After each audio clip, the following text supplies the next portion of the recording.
Wow, people are really leaving.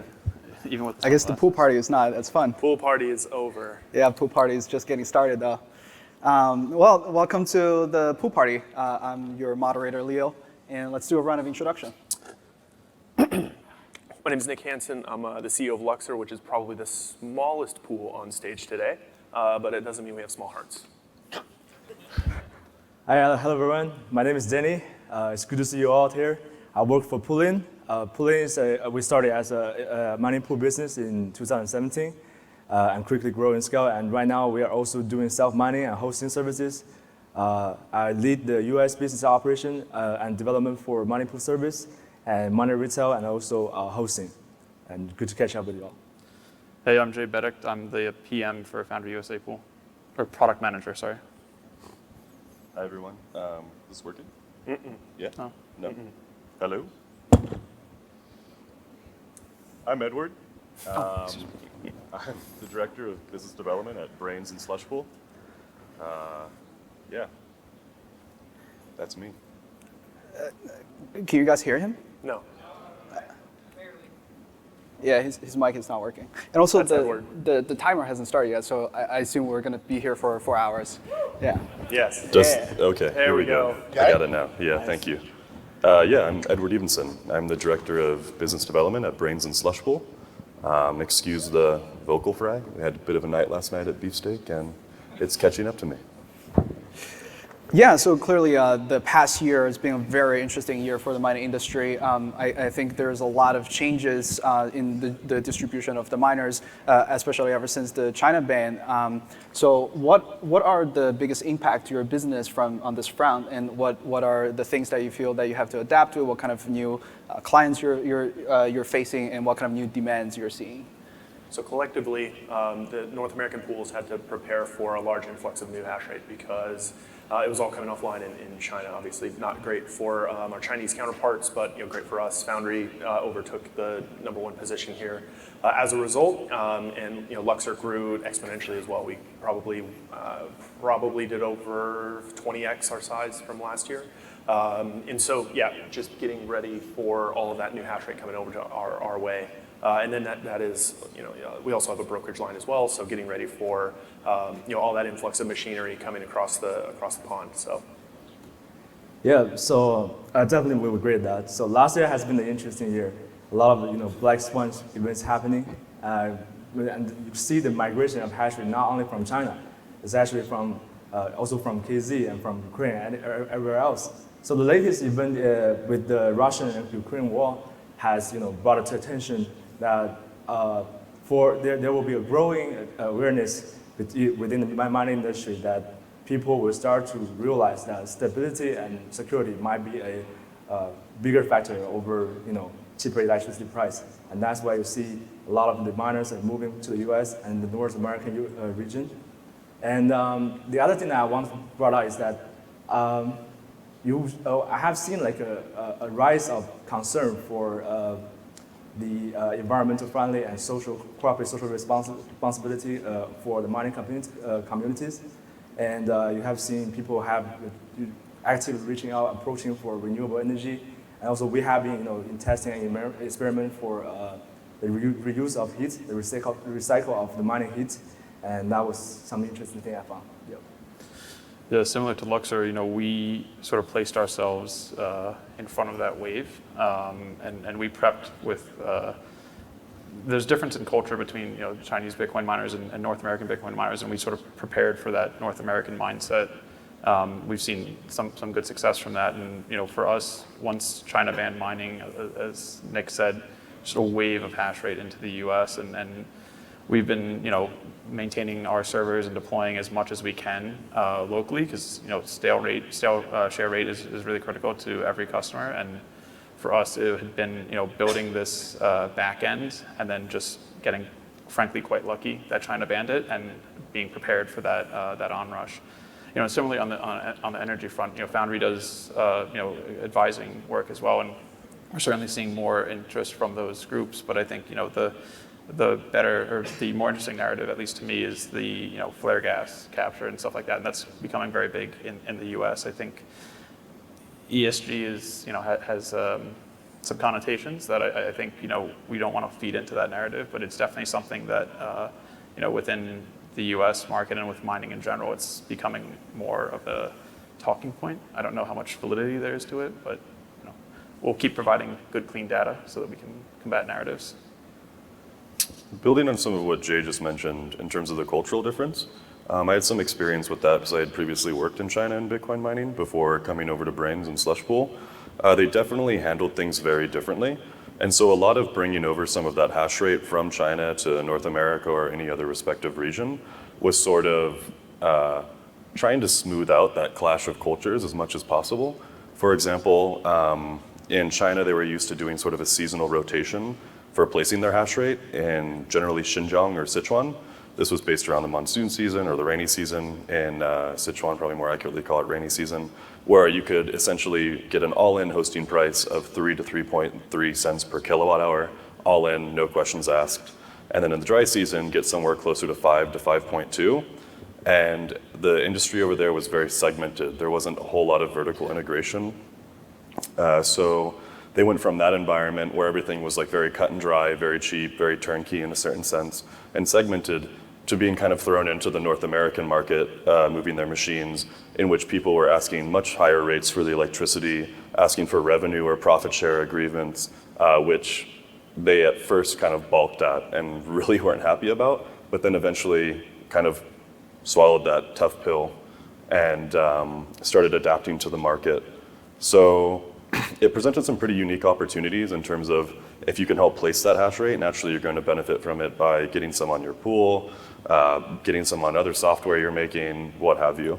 But it's also interesting kind of to see some of the larger miners from China coming over to North America immediately set their sights on going public. So you can see them sort of kind of overnight, so to speak, change the structure of their business and the way they're practicing Bitcoin mining on an operational level and like a regulatory level, which was pretty interesting. Yeah, that's actually a really interesting point that you brought up. So, because in the past, up till 2020, the Chinese mining market is much more professionalized or much more mature, and now they're coming to interact with North American facilities, the energy market, as well as the capital markets. So, Danny, you probably have a lot of experience talking to Chinese miners, and I'm sure this is. It takes a lot of time for them to adjust as well. So what are some of the common sort of like questions or things that they couldn't really wrap their head around? Yeah, so for the Chinese mining community, the last few years have been tough. So when they started, after the crackdown, the first thing they have to worry about is whether they want to stay, to do it in the shadow, or they have to do it to other places like KZ or North American region. And besides that price, the other thing that I mentioned about is stability and security. So are you willing to give up the control of your assets into a place where you have no resource, everything that you don't have direct control with the machines and stuff like that?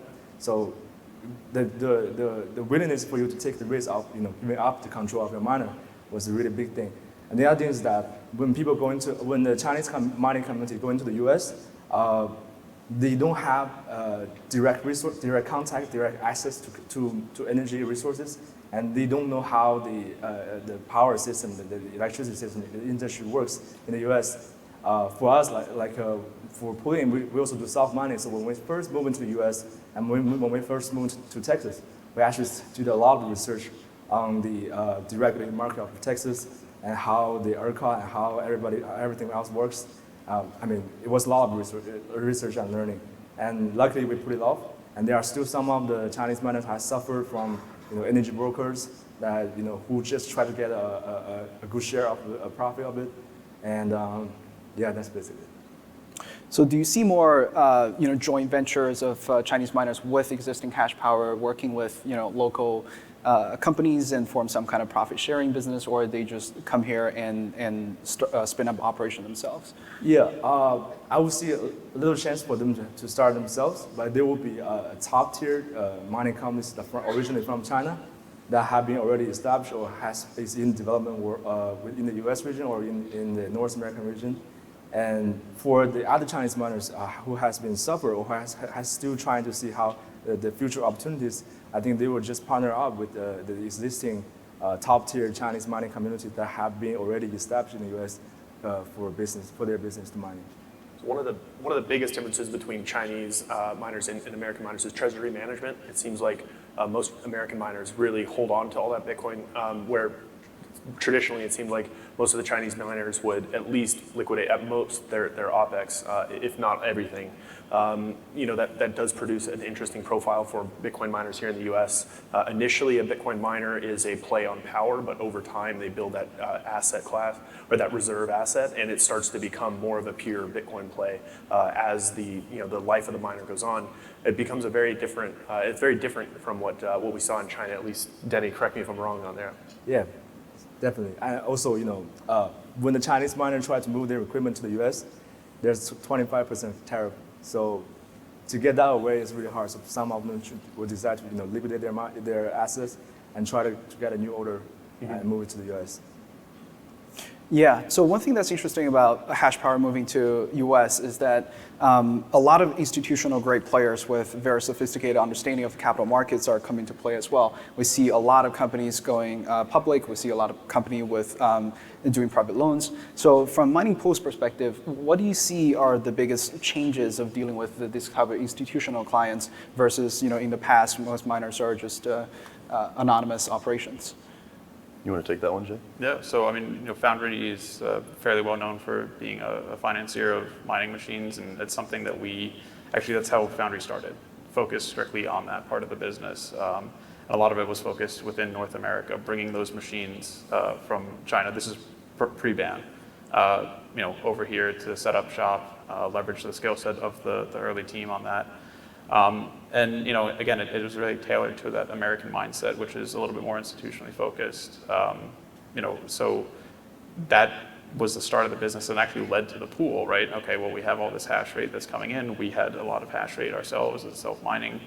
So we're like, well, why are we paying somebody else fees when we can build it ourselves? We decided to stand that up. And then now, our service offering on the proof of work side is, full stack. So if you need financing, we can do that. If you need pool, we also partner with our sister company, Genesis, to offer all sorts of fun financing layers on top of your either hash rate or your Bitcoin itself. And so, as Nick said with the treasury management, that's come much more to the fore, especially for the American miner, North American miner. Yeah, mining pool is one of the oldest business around, and this is a pretty well understood business as well. So it was also very clear that at this point of the development of the mining market, most people come and they want additional value-add services, right? Like Foundry is doing exceptionally well on that front. So what are some of the interesting value-add services that you're exploring and you think that miners are interested in and they have a dire need to address and can be easily done through this existing relationship with your mining pool? I kind of want to flip that back to you and learn a little bit more about what you're doing on the hash rate derivative side, but we'll save that for later. I'm a moderator, by the way, so I'm awesome. So with Genesis, they pretty much offer any service you could want, with your Bitcoin. So as simple as custody, as complex as some, more bespoke derivatives. There's also methods to earn yield on your Bitcoin via Genesis lending, which some folks have taken advantage of. So it is interesting, like Nick said, the Chinese mining culture was very much like we got to get the OPEX, we got to cover costs. Here, folks really do want to hold on to it, especially when you're reporting publicly. If you're publicly traded, you want to talk about your Bitcoin treasury, and so this offers a way to earn yield on top of that. That seems to be very exciting, and we're seeing a lot of traction. I think there's, it really just depends on the company. I feel like the kind of ancillary services that developed around mining pools are fairly limited. It's just kind of like what you want to specialize in and what kind of syncs up with your pool business the best. There's the financial services that Jay mentioned that Foundry does. We don't offer too much in the way of treasury management. I mean, our Slush Pool's treasury management strategy has been just selling as little Bitcoin as possible since we opened the last 12 years. It's worked out well so far. And we're a company of developers, so we just went all in on software with firmware, basically, and like changing the narratives around that and helping some of the larger institutional miners understand how it can specifically help their operations, especially since hash rate is kind of directly reflected in share price in the public market. So if you can increase that hash rate with zero upfront capex, then they like it. And then you have like other people that are dealing in infrastructure, brokerage, helping their miners get a hold of machines cheaper than they would in other places. Maybe they don't have the size or capital to have a good relationship, a good enough relationship, I should say, with Bitmain or MicroBT to get the favorable terms they want. And also they can, not only sell you those ASICs or Bitcoin mining devices, they can help you put them on racks as well, and which also just lets you kind of funnel them into your pool service. Yeah. So I can touch on that. So mining pools are actually a very terrible business, and at this point, they're not really even a business anymore. It's more of like a feature of an overall ecosystem. You don't really build a mining pool to go make money. You build a mining pool to service your ecosystem of customers. You add it as a feature, and then from there, you generate services that are actually valuable to them. Brokerage, lending, financial products, derivatives. I think derivatives are going to be really, really important over the next probably 10 years even. I think that's like, we're very much in the nascent stages. We've got DeFi protocols building on it. We've got people doing bespoke, bilateral agreements. There's, Luxor's working on an exchange. These sorts of things are all coming to the marketplace, but they're all predicated by having a mining pool. So that's one of the reasons we built one and really want to have that.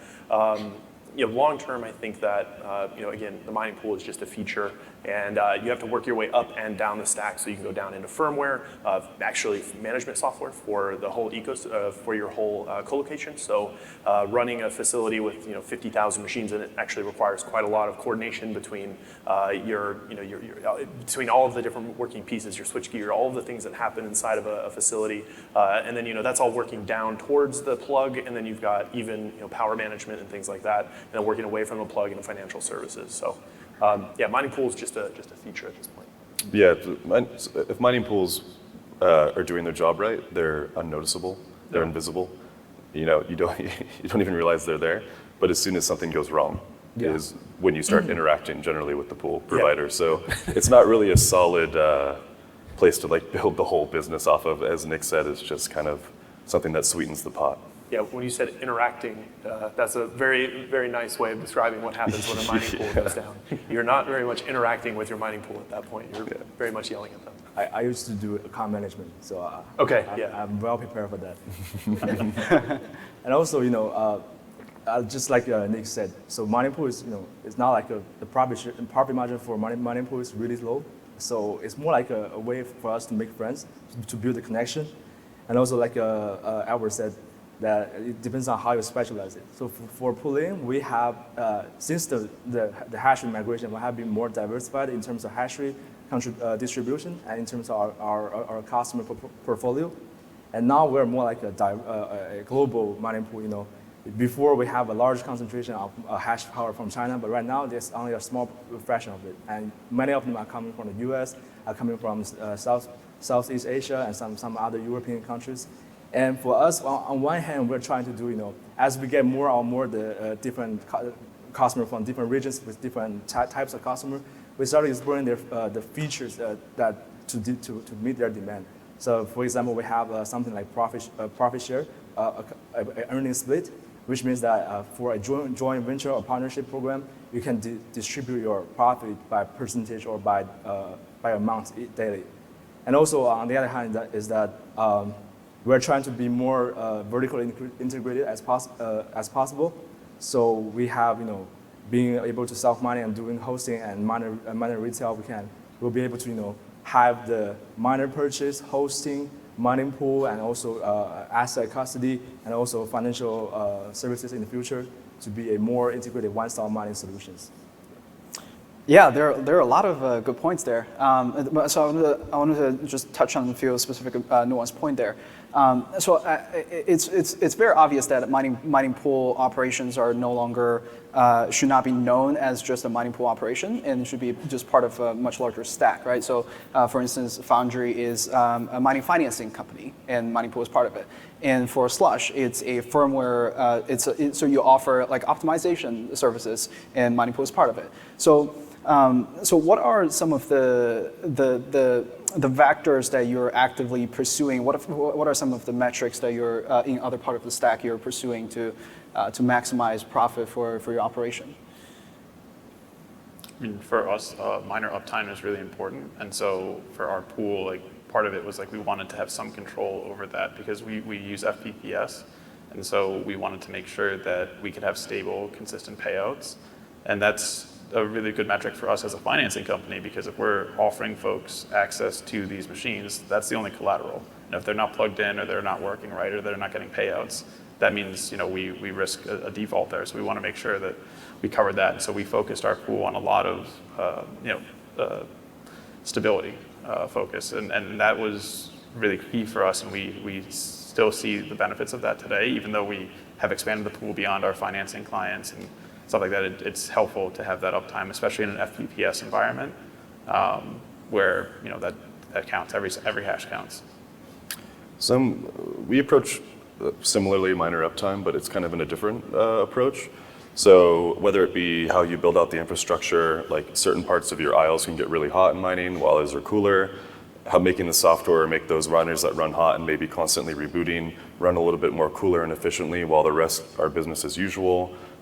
Basically everything is centered around producing as much hash rate as possible for every watt of energy consumed on our software stack. There was another thing too that I'm trying to blank on. All right, Ed, I'm losing it. It's I all got you now. covered here. So we actually take a little bit different approach. So we obviously, mining pools, you have to have good uptime. If you have even a few minutes of downtime, that becomes a very big issue for your customers. But we think that there's another, like we can actually get value for you by offering good rates on brokerage. So we can actually you make an upfront payment that saves you a couple $100,000 on the machine purchase price. That ends up paying your pool fee forever. So it's a really nice way for us to we can save money up front, big extra cost up front.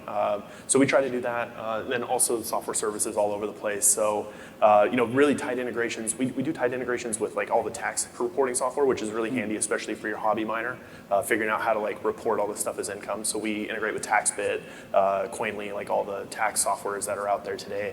That's something that we liked a lot. Also try to provide really robust APIs for you to like monitor, integrate with like Blockwatcher and all these other guys that do like mobile app management, that sort of thing. A Foreman, like they work with our APIs really well for managing like fleets of deployments. So basically just giving you all the building blocks and the pieces to put together a really robust mining operation. The last thing I wanted to mention was flexibility and choice. So the software that is shipped with the devices from the manufacturer doesn't really give you any flexibility or choice in terms of customizing your mining operations, whether you're mining in super harsh environments, whether you want to submerge them in dielectric fluid to keep them more cool and overclock them, what have you. There's 1,000 different things, a controllable load resource, etc. So I don't know how you would kind of classify it as a metric, but just making sure that miners have as much flexibility and choice as possible. Yeah, so for us, one thing is we value productivity really the most. And so for that, we have features like mining with interest to help you to have an extra earning, and also we're doing a detailed display on our mining platform to let people see the detailed performance of the miners. The other thing is that we have been having an active increasing concern of network security. So we have developed a mining pool network protocol called pooling proxy, which is help to enhance to improve the network bandwidth and also to improve the security of the system. Yeah. So also along with these institutional players, right? Some of them, they like to white label existing pool services to run their own pool. So why do institutions want to do that? What are their considerations there versus plugging into existing pool? Yeah, so there's a lot of brand value there. So mining your own blocks is really important. Like if you can mine your own blocks, that adds a lot of value to your brand, and I think that's one of the biggest ones. Also, you can market that to the market and say, look, I've got this software stack that that allow, obviously I now control more portions of the overall mining ecosystem. So if you're a big miner or a consortium of miners, it makes a ton of sense for you to have your own mining pool. Something Luxor does a lot of actually. Yeah, I think it really depends on the type of pools that they want to do. Sometimes one way they can do a proxy pool, and the other way they can develop a mining pool themselves. The thing is that I think the problem is that people has to be more educated about the mining pool business. It's not easy to do a mining pool, and many of us have talked with Ivor the other day. So if you are doing LPPS, the full pay per share, you have to take the risk of luck. And if you don't have a bunch of hash rate, or you don't have a bunch of funding ready to be as a security, that would be a really tricky problem for you to do it. And yeah, I have been seeing that for a while. This has been a trend in the last a year or so. Have been many institutions reaching out to us about doing a proxy for something like that. I mean, yeah, it's one thing. It's good for the brand image. The other thing is that they have a chance to be more independent and to be more able to to do their own blocks, signature, stuff like that. Yep. Yeah, Do you- sorry, no, go ahead. Do you think ESG and also permission, KYC, ML is part of the concern for these institutions as well, that they choose to white label their own pool? Is that part of the conversation? Yeah, I mean, we saw that with another pool where they were like going so far as to put, nasty words into the block signature about OFAC compliance and stuff like that. I do think that that's probably going to continue to be a concern. There are other pools that are focused on more that ESG narrative, and that's, it's an open market, free market. Let them do what they'd like. I do think, right now with the way Stratum currently works, it's the pool who sets the block template and includes the transactions or what have you. That could lead to a risk where things can get, censored and stuff like that because they didn't follow whatever prescriptive guidance there. So that's something that I think we'll probably see more of that as people are trying to figure it out and appease regulators in their head about what they're doing. But I also think it's really important that things like Stratum v2 and other solutions to minimize the risk that a pool can censor transactions for its miners. It's a dangerous game. There's the ESG point you also brought up, Leo. Ever since I got into mining pools, it seems like every other week someone's contacting me to see if they can make their own pool or we can white label them a pool. The most recent trend of this has been for green pools, which, obviously became more popular as like ESG started to dominate the popular narrative a lot more in mining. To me, this never made much sense just because of how mining works. Like at the pool level, that's not what determines whether you're meeting ESG requirements. Pools themselves actually consume very little energy overall, and it just makes so much more sense to me to have that accountability if you do want to participate in that system on the miner level. Because if you're the miner consuming all the energy, it makes sense for you to disclose that energy mix if you are interested in getting qualifying for certain ESG advantages. Yeah. But this idea of a green mining pool seemed sort of strange to me because it doesn't feel like, to me anyways, if you understand how Bitcoin mining works and how the block reward is distributed and where the energy is actually being consumed, it doesn't actually contribute to that ESG narrative at all. It seems more like a marketing thing. Yeah, the green pools, I know 2 that are currently running, probably 2 or 3 more that are coming maybe online over the course of the next year. The idea is more about accounting because they can, you really need like the units of account which a pool provides you. A reason somebody may want to run their own pool is they can manage and own every piece of data from end to end. So, miners produce something called a share, and every miner produces a share every 2-ish seconds. Those things are all units of account. And so if you had your own pool, you could keep that entire share log and have access to that. And so you could verify like this share came from this IP address, which has been validated by some green entity to determine that that facility is green, which is kind of the idea. Like you said, free market, do what you want. But that's kind of what they're using it for, and that's why this green pool narrative has come about.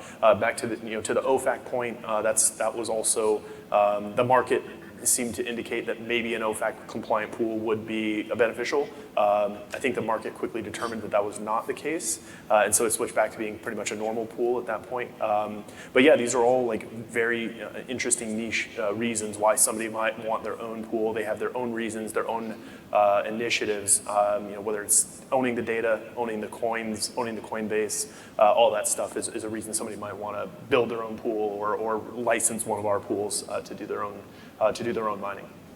Yeah, the OFAC point is very interesting because it was a big topic just several months ago, actually 6 months ago, lost track of time.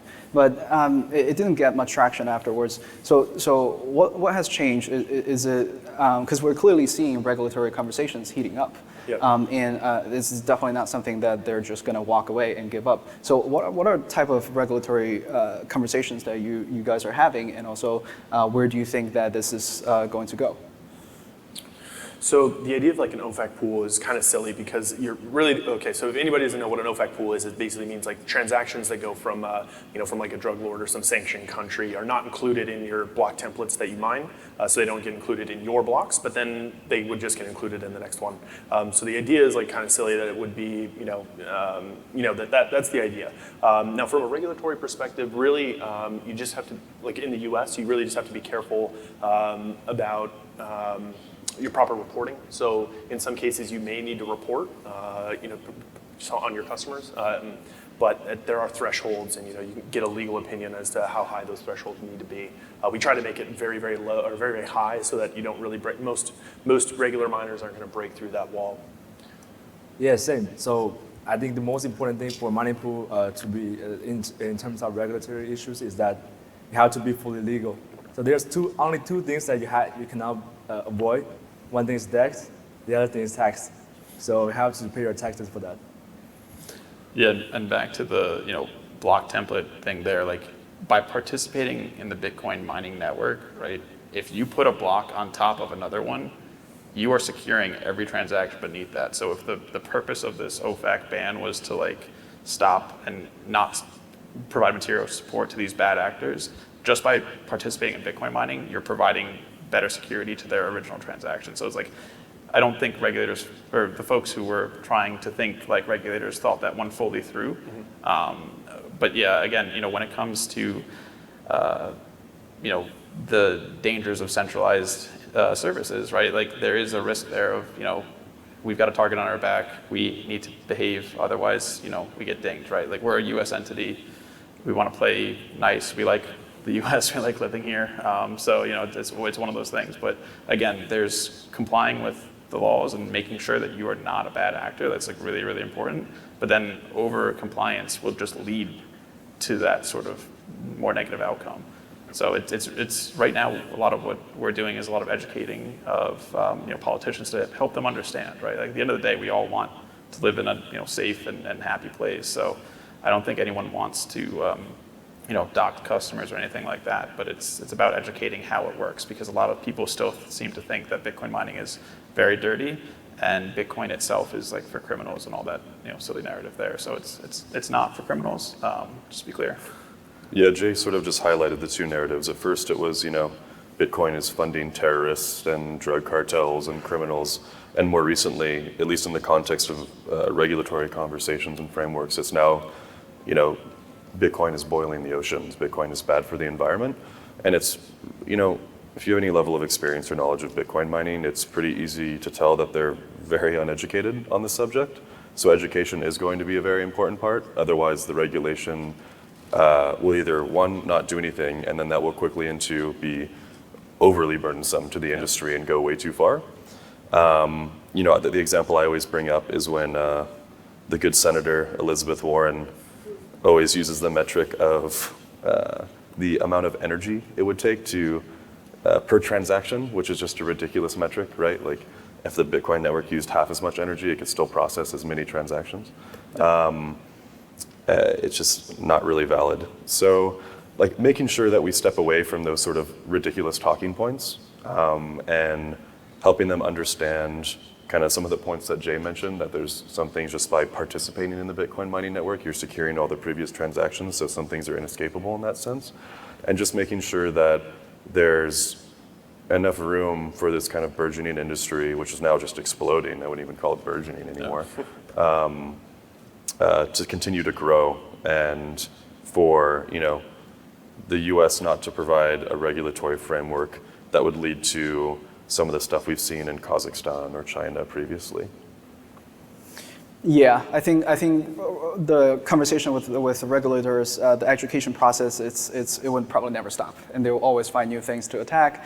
But the good thing is the Bitcoin community has grown so much, right? Bitcoin mining community has grown so much since, I mean, we're all kind of old here, but since 2017 when we first looked at this, it was such a tiny little community. But I think there's a lot more money, there's a lot more interest aligned to push for more friendly regulatory environment. So hopefully that will play out nicely over the next couple of years. So we have about 4 minutes left. Let's just do a concluding remark. So what are some of the most exciting developments you see in the mining pool or mining pool related business, whether it's technology related, whether it's optimization, or whether it's just tangential businesses? I, for one, am a big fan of Stratum V2. I really like to see the ability for miners to be able to select their own transactions and put them into their own block template. Yeah, one thing that is really interesting and exciting is that as many of the hash rate has moving from labor-intensive country to capital-intensive country, you will see a large trend or potential in technology development for the automation for Bitcoin mining operations. So that's what I'm expecting for the future. And also, we've been promoting Taproot activation for a while, and that was also exciting. We value the customers' security and privacy very the most. And also we have been really looking to strengthen V2. Shout out to Slush and Braiins. And yeah, that's basically it. Yeah. No surprise, Stratum V2 is I'm pretty excited about that. I'm also pretty excited about Leo's tweet from yesterday after the tariff announcement, so we'll see what comes from that. So I'm excited to learn more about that. And then I'm also really excited for Braiins to release their WhatsMiner M30 series firmware. Soon. 2 weeks. While I would like to believe that there's just a bunch of Stratum V2 fanboys on stage, I think what that sort of highlights is that there isn't a whole lot of new stuff on the horizon for mining pools. They've been pretty much doing the same thing they've always done since they came out back in 2010. And I don't see that changing anytime soon.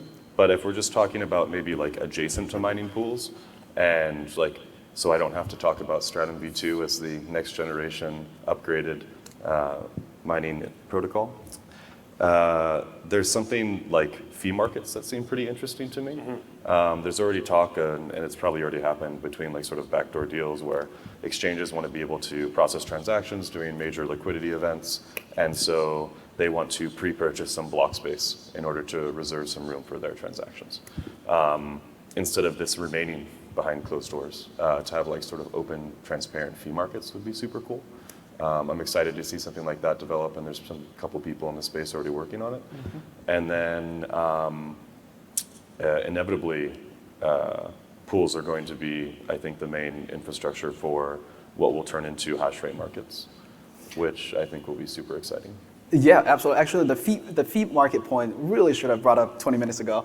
I think this is going to be a very interesting development, and mining pool is absolutely on the frontier of this business, right? Especially as we go into more heavy events, this part will become much more. The granularity around the games on fee market is going to be more and more obvious. So I think that part is definitely going to be a big conversation. The next year when we come here, we'll spend the 40 minutes talking about fee market. So we can actually look to one of our favorite, the secondary chains. They have a very robust fee market, and I think that as DeFi gets built into Bitcoin, I don't know how DeFi is going to get built into Bitcoin or who's going to make it happen, but when DeFi comes to Bitcoin, it's going to change mining significantly. Mining will be far more dynamic and a lot less static than it is right now. That's not much a good thing, but it is going to happen, certainly. Yeah, so that's all for today, and thank you for securing the Bitcoin network. All right, thanks everyone.